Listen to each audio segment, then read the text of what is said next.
In the last module, we looked at several internal factors that can fuel your patient's imposter syndrome. So now, let's get into the external factors. Specifically, we'll look at particular social patterns that can perpetuate imposter syndrome.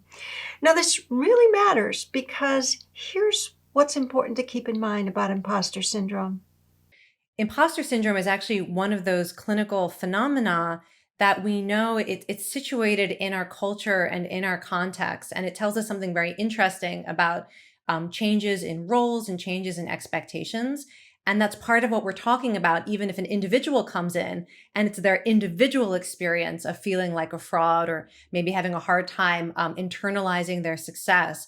Yes, it's an individual problem, but this is a very clear example where the fact that so many people are having this experience is telling us something about our society.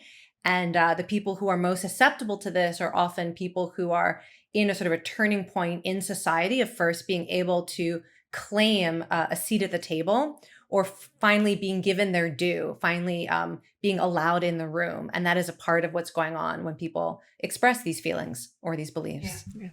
That was Dr. Kelly McGonigal. And one way to think about what she just said is that for many patients, a major driver of imposter syndrome is their sense of whether or not they belong, or their feeling of whether or not they fit in.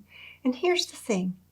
When a patient's sense of belongingness or fitting in is lacking, not only can it intensify their experience of imposter syndrome, but it might also adversely affect their performance.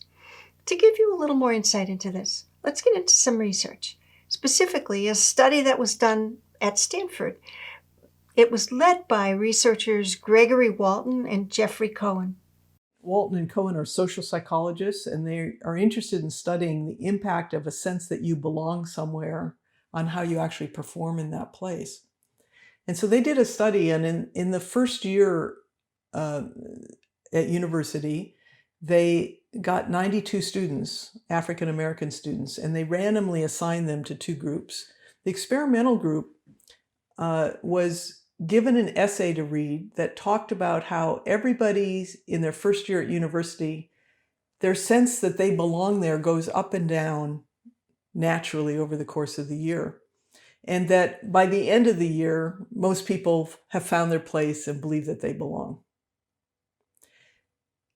The control group got a similarly lengthed essay that they read just about, I think it was about extracurricular activities on campus or something about their year at the university. But it didn't involve anything regarding belonging. Now, in their study, they subsequently asked the students who had the belonging essay that they read, they asked them after reading it to write their own essay about their own sense of belonging and how this may have gone up and down and the reasons why they think they belong there now. And they then asked them, they said, you know, your essay was really good. We'd like to make a video of it to show to other new students who come here. Could we videotape you reading your essay? And then they videotaped it. Now, the whole intervention took just 1 hour, but the researchers then tracked the students over the next 4 years. And the students who had been in the belonging experimental group, their grade point average, there's usually quite a gap in grade point average between Euro-American university students and African-American university students. Their grade point gap narrowed 79%. And African-American students in the control group, as has been found in the past, used health services much more than Euro-American students and had more health issues. The African-American students in the belonging essay group had no greater use of health facilities compared to Euro-American students. So these major changes on GPA, grade point average, and health came about from this 1-minute intervention. What I find really interesting is they interviewed these students in their senior year, and they did not even remember having participated in the study. I think it's a pretty remarkable thing, and I think it's a study that, as therapists, we should be very interested in, because any of us would give our eye teeth to be able to meet with someone for 1 hour and have it have such a big impact on their life 4 years later. But what this study, I think, tells us that's so important is that when people have a sense of imposter syndrome, they are actually going to underperform relative to their abilities.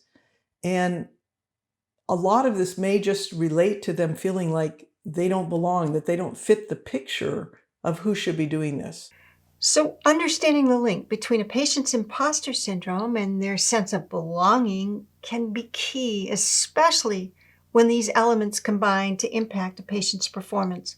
Not only that, but getting a read on how a patient's sense of belonging might develop in the first place can also help in addressing imposter syndrome. So let's consider the link between attachment and feelings of belonging. We have, early attachment ideas to our caregivers, but we also have the attachment relationship we have to our larger society, right? Does society accept or reject us? Does society accept us unconditionally, right? Well, there are certain people who our society was built for, right? People mostly who look like me, right? And of course, it'd be unlikely that I'd have a more disrupted attachment to this society or an insecure attachment to this society, right? But people who do not look like me, right? They probably have a much more ambivalent relationship to the larger society, right? Or disorganized, relationship to the larger society because it has not accepted them.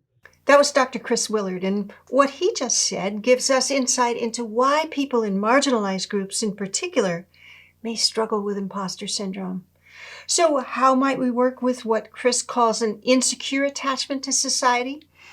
Let's look at how Chris approached this with one of his clients. She was Puerto Rican, but she basically had not grown up in either Puerto Rico or in the continental U.S.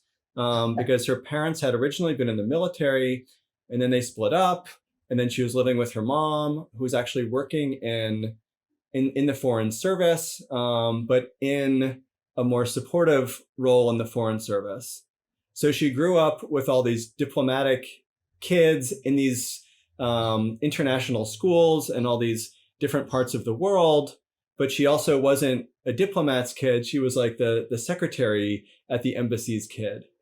And so on so many levels, she did not fit in, right?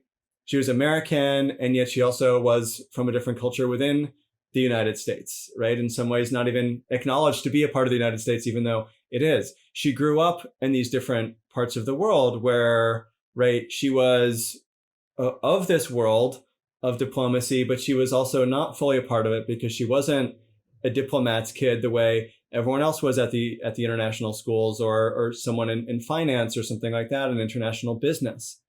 And the color of her skin was different. And so she came back to the US for most of her schooling in college and beyond, where she didn't fit in with the dominant culture, with the subcultures. But it was just interesting to see the way attachment just fed her pervasive sense of I don't belong, and these different aspects of her identity in different places where she had been told, right, implicitly and explicitly, that she didn't belong. And she got to this place that was, attempting so hard to be so welcoming, and yet missing in all these ways. Now, to help his client address her sense of not fitting in, Chris took an incremental approach. So take a listen to Chris's way of guiding his client step by step, and also take particular note of how he languages each step.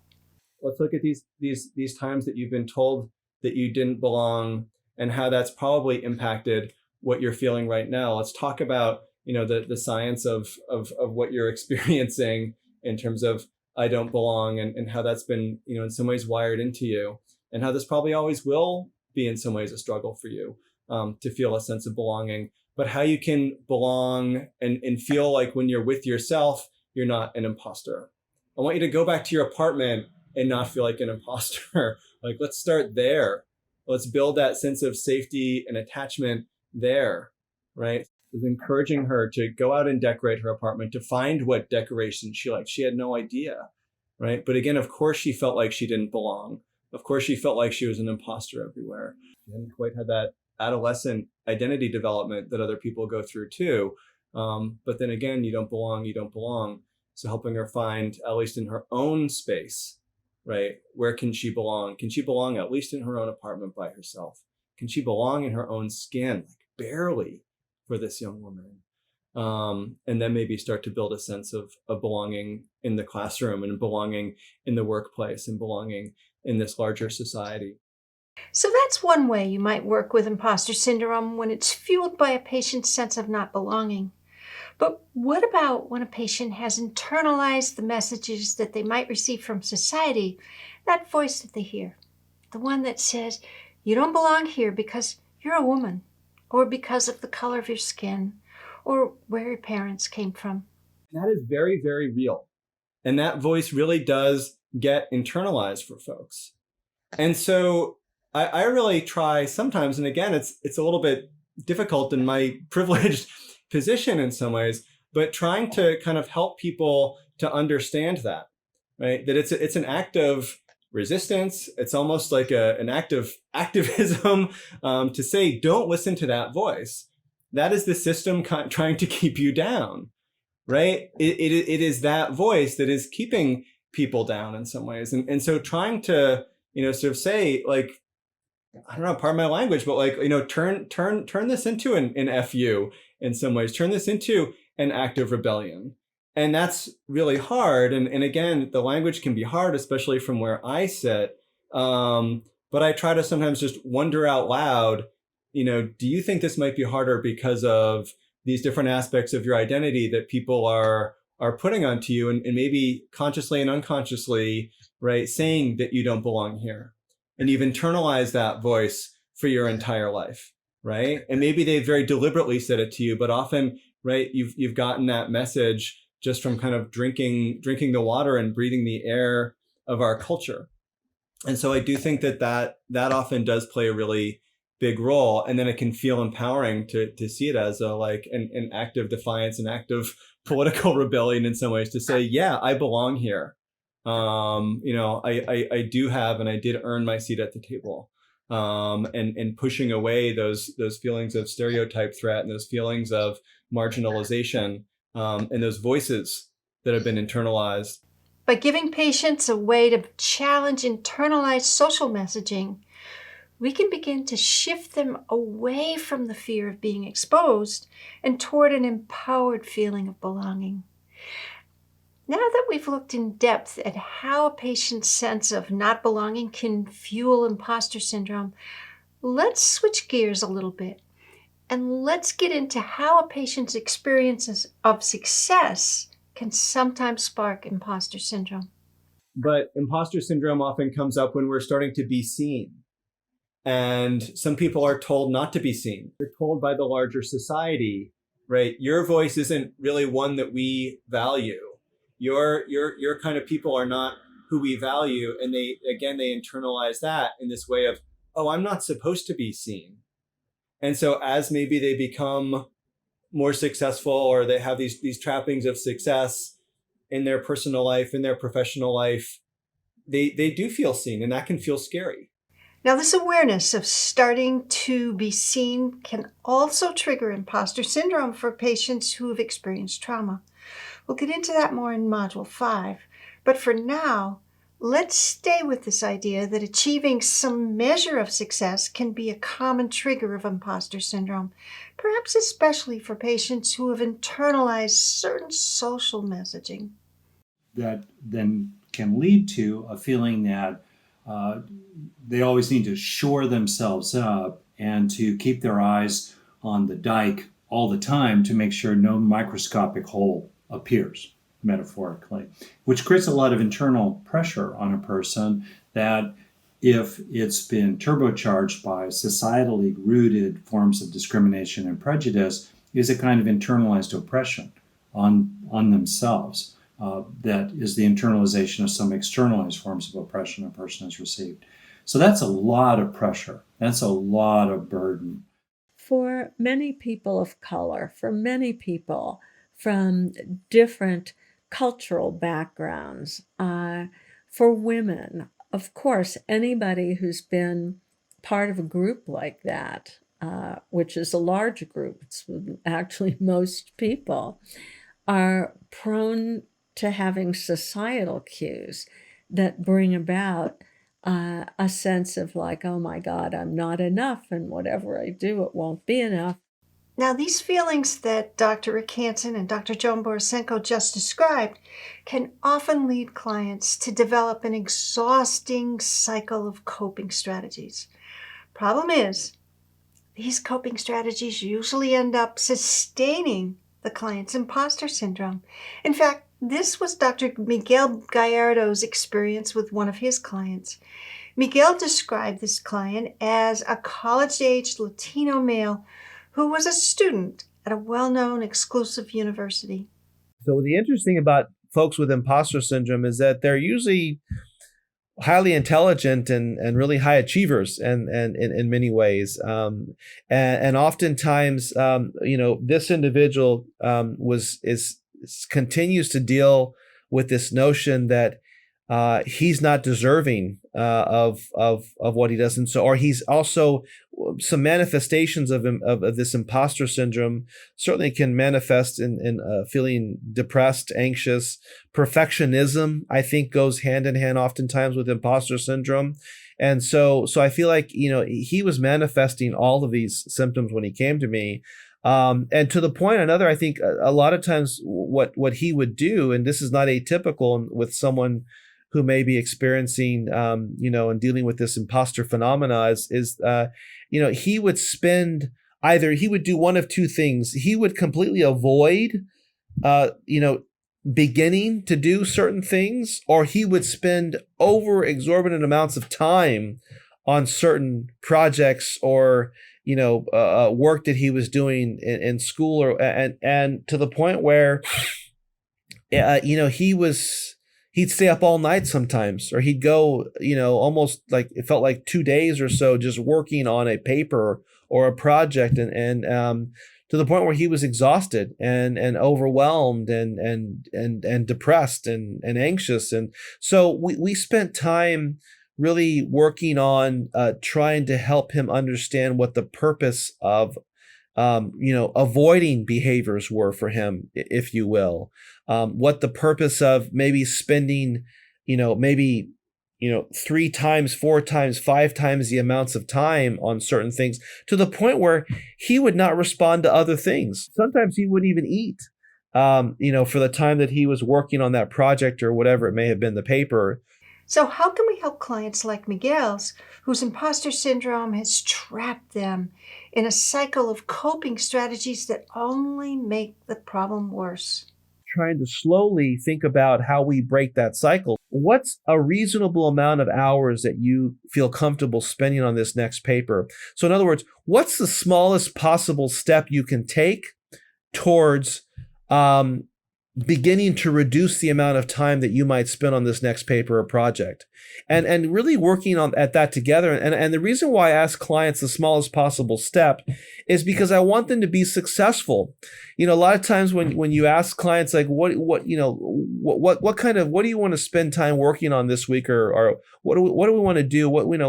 It's like they come up with, sometimes I think, maybe goals or ideas that are sometimes maybe unrealistic, and then they're not successful, and then it just kind of perpetuates more of the same.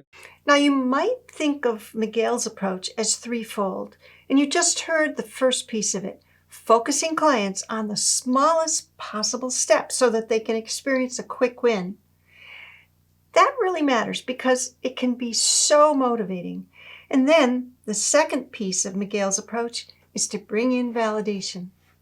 I don't make the assumption that people are somehow inventing their realities and their situations, because before I even begin to challenge, or question or confront some of, the beliefs that people, I always validate.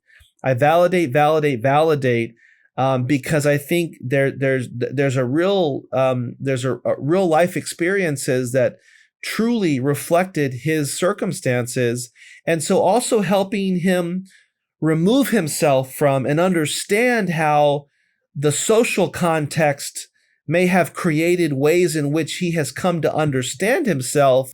This is where the third step in Miguel's process enters in.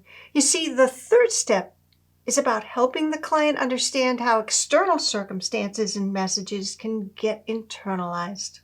How can he begin to separate himself from that which is external and unhealthy and maybe not even true, to who he is as an individual and what makes sense for him, and how he can better understand his own self-worth and value, and beginning to appreciate what he does well, because he's so focused on what he doesn't do well or what he's afraid of that he can't recognize those things. So separating out, that there were circumstances that, really created some of this for him, and how can we begin to parse some of that, I think is very helpful for him in validating him as well.